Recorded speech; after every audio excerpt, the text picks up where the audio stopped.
Welcome to Habitat Network's Getting Messy in the Garden series. This episode looks at ways of making messy look good. We'll show you how a few simple gardening tools, some new native plants, and a little bit of mulch can go a long way when tidying up an overgrown garden. Along with techniques for pulling weeds and pruning shrubs, we'll look at ways to support tall plants that may be falling over in the garden or in the walkways, using wire cages or some simple bamboo and twine. We'll talk about concepts that make native plant gardens more appealing, like how step pruning and cleaning walkways can open up the viewing area, and adding seasonal color or structural interest can enhance gardens year-round.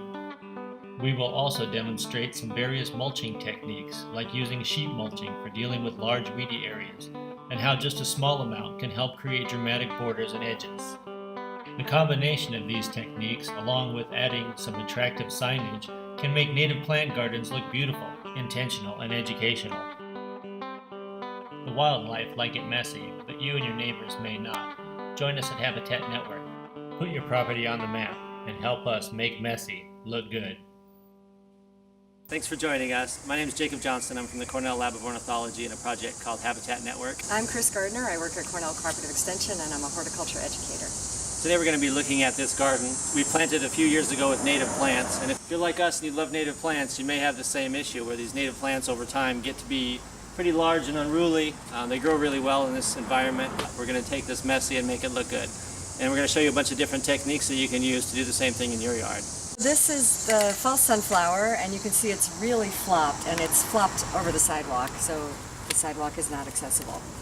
So one of the things you can do, what I try to do at my home is to prune plants in June that are going to bloom later in August, and that actually controls the height. But since that wasn't done, we're going to use this nifty set of 3 plant stakes that can all be attached together to form one big circle. So you see there's kind of a hook and an eye part.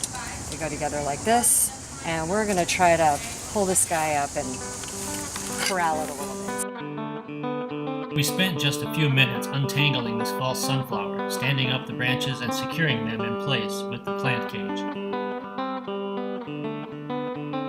A little deadheading and fluffing out the leaves and flowers will help make it look more natural. You could also use some bamboo or other types of plant stakes and some twine or plant tape.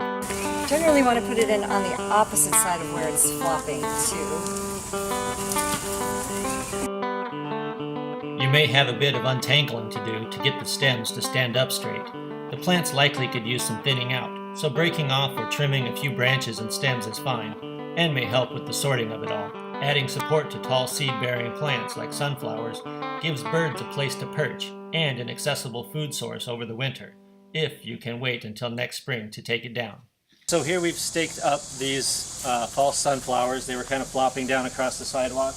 They're going to look a lot better after the next couple of days when they start to grow out. The first thing we can do is come in here and see how and start to pull some of the leaves out. Once we've got it all tied up, pull some of the branches out, some of the leaves out, and that'll kind of cover up whatever you use to tie it up with. If you use a twine, or this is a plant tape that's green and kind of hides in there as well. We pull those out, fluff it up a little bit, and in no time it'll be growing straight up on its own again.